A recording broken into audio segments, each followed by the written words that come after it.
Assalamualaikum warahmatullahi wabarakatuh. Saya Firdahan Slalahi. Saya dari Universitas Mercu Buana, tepatnya di kampus Maruya. Saya dari Fakultas Ekonomi dan Bisnis S1 jurusan Akuntansi.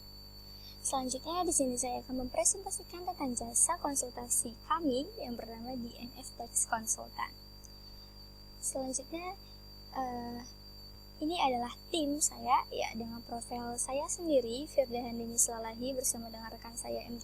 Denis Alfian, dan ini adalah dosen kewirausahaan satu saya di Universitas Mercu Buana dengan Bapak Agus Bandiono, SE, MSI, MAK, CMA, CACP, CP, CAPM, CAPF, CIBA, CERA, CFRM, CFA. Langsung saja masuk ke masalah apa sih yang dapat kami atasi? Ya, kami ambil satu contoh kasus, ya, yaitu seorang wajib pajak yang terlambat membayar pajak dan bahkan membayar pajak dengan berlebihan, tidak sesuai dengan jumlah yang seharusnya ia bayarkan. Maka di sini kami dapat membantu para wajib pajak tersebut untuk mengatasi masalahnya dengan cara memberikan sosialisasi terbaik, dan kami mampu menertibkan pajak seorang wajib pajak tersebut. Ya, yang ingin kami atasi permasalahan wajib pajak dalam rangka menjalankan hak dan memenuhi kewajiban perpajakannya sesuai dengan peraturan perundang-undangan perpajakan. Selanjutnya, untuk mendefinisikan masalah yang akan dipecahkan adalah seperti wajib pajak bingung bagaimana melaksanakan haknya sesuai dengan perundang-undangan perpajakan, kemudian wajib pajak tidak memberikan pelayanan yang memuaskan dan pengerjaan proyek yang melewati tanggal kesepakatan, serta wajib pajak menuntut haknya sebelum melaksanakan kewajibannya. Maka jangan khawatir, kami akan memberikan solusi yang terbaik. Kami juga dapat mengatasi masalah dengan cepat dan tuntas, serta tidak menyita pikiran dan waktu pimpinan perusahaan. Solusi yang saat ini tidak menjawab kebutuhan kami adalah mengevaluasi data yang berhubungan dengan munculnya beban pajak. Selanjutnya, solution bisa dilihat di sini, membantu wajib pajak dalam urusan perpajakan, menyelesaikan permasalahan dan memberikan solusi yang terbaik atas masalahnya, kemudian mengevaluasi data yang berhubungan dengan munculnya beban pajak, memberikan penjelasan dengan baik dan menggunakan kalimat yang mudah dimengerti oleh para wajib pajak agar mereka dapat memahami apa yang kami sampaikan. Kemudian di sini ada pertanyaan di bawah. Produk atau service yang kami buat adalah tentang konsultasi perpajakan. Dan di sini adalah value proposition kami, yaitu kami menawarkan jasa konsultasi pajak yang akan memberikan kepuasan dan kenyamanan dalam bentuk bimbingan dan sosialisasi. Ya iya dong, namanya juga tax konsultan pasti dalam bentuk sosialisasi. Kemudian yang kami tawarkan untuk kebutuhan pasar adalah jasa konsultasi pajak. Kami memberikan bimbingan terbaik dalam perhitungan dan pelaporan pajak, memahami secara personalia kepada wajib pajak, memberikan solusi yang efektif, serta memberikan kenyamanan dan pelayanan terbaik bagi para wajib pajak, para customer kami gitu deh. Kemudian target customer kami di sini ada dua, yaitu wajib pajak badan dan wajib pajak pribadi. Bisa dilihat di sini juga. Ini adalah contoh ya guys. Ini adalah contoh. Ada 1.689.212 wajib pajak orang pribadi, kemudian 843.397 wajib pajak badan, dan presentasinya yaitu 52,65% kepatuhan wajib pajak serta 2.900 jumlah konsultan pajak. Di sini ada pertanyaan juga, siapa customer kami? Ya, customer kami adalah wajib pajak badan dan wajib pajak pribadi. Kemudian para pemangku kepentingan digolongkan menjadi 3, yaitu pemerintah, masyarakat, dan pihak yang menjembatani keduanya. Pemangku kepentingan yang menavigasi di sekitar perusahaan kami adalah tax center.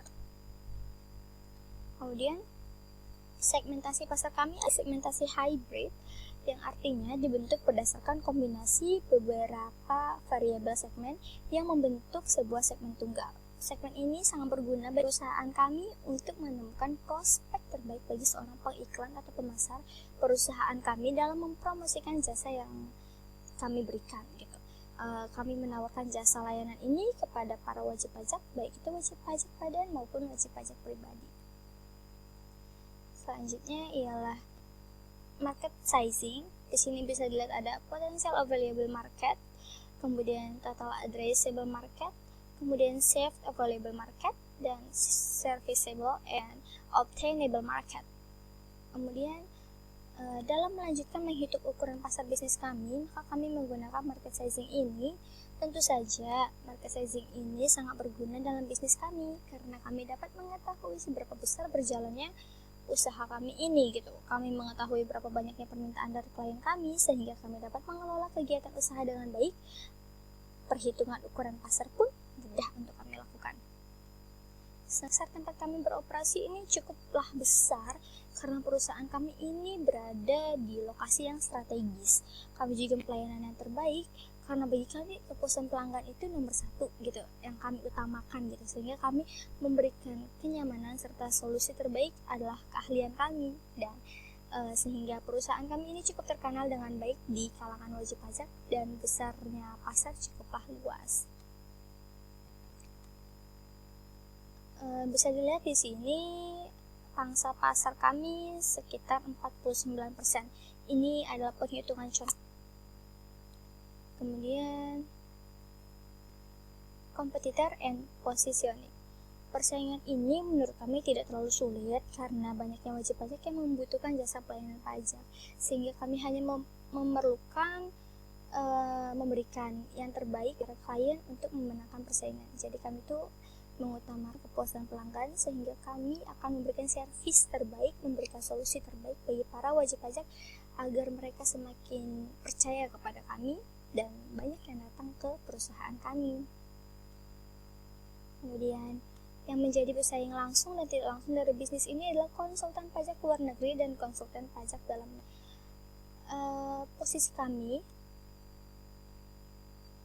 Posisi kami berada di antara para pesaing, namun sejauh ini kamilah yang terbaik. Ya, cara memposisikan usaha kami dengan pesaing ialah dengan kami memposisikan kekuatan produk pada kelemahan produk pesaing. Ya, ngerti dong. Terus kami fokus pada produk yang dituju, sosial media sebagai alat mempromosikan jasa layanan kami. Jasa layanan kami bertindak cepat dan tepat. Selanjutnya,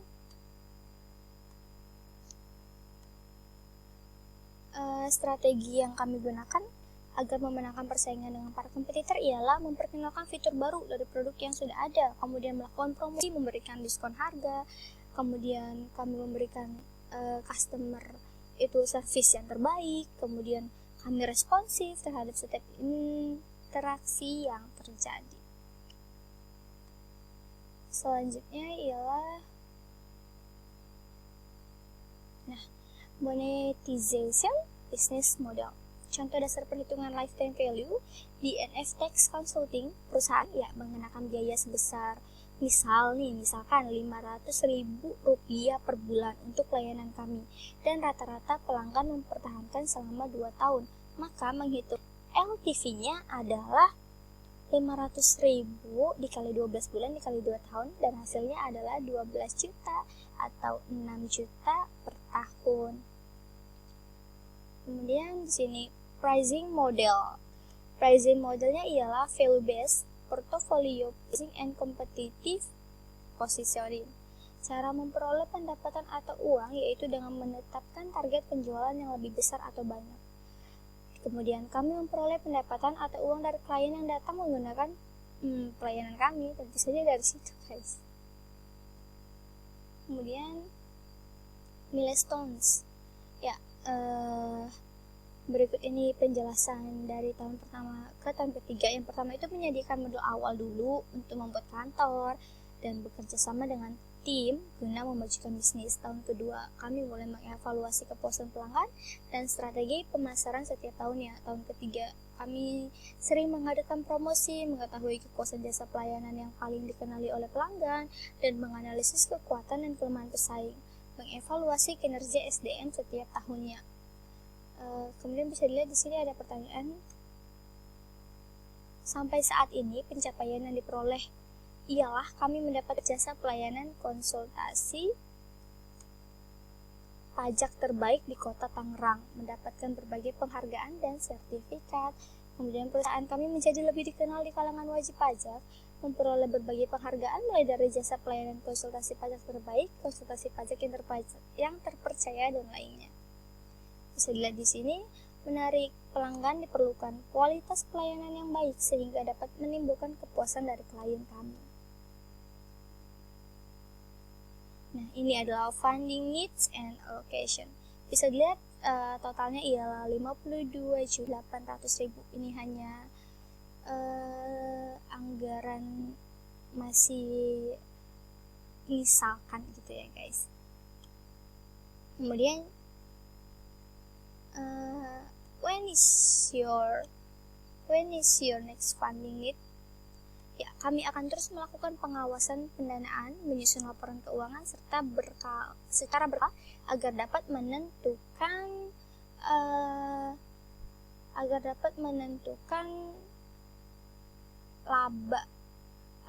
menentukan seperti kayak funding needs gitu kan, allocation selanjutnya itu dapat diprediksi seperti itu. Kemudian di sini ada apa sih kami jabarkan gitu, berapa sih laba bersih kami dapat gitu. Ini adalah sekitar 31.850.000, dan ini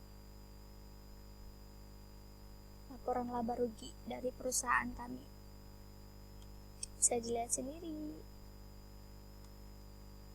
Selanjutnya ialah, nah, how are you going to hack your customer growth? Ya, dengan cara memberikan pelayanan yang terbaik, melakukan promosi, memberikan diskon, membantu klien dalam mengatasi masalahnya dengan cepat dan tepat. Karena ingat, bagi kami, kepuasan pelanggan adalah yang nomor 1. Jadi, di sini, untuk mencapai tingkat pertumbuhan target, maka perusahaan kami akan selalu maaf guys. Jadi di sini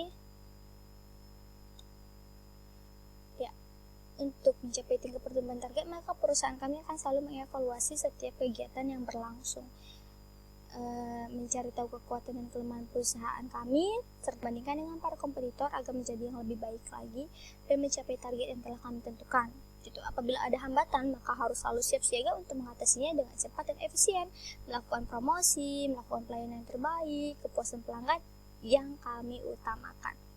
Nah, di sini what are the most important channels and method you will use? Ya, jadi kayak apa sih yang paling penting dalam melakukan promosi ini gitu. Kami menggunakan digital marketing guys, seperti sosial media, melakukan promosi online yang unik dan menarik agar dapat menarik perhatian klien. Ya, di sini bisa dilihat seperti Twitter, Google, kemudian Facebook, Instagram, YouTube, dan lain sebagainya.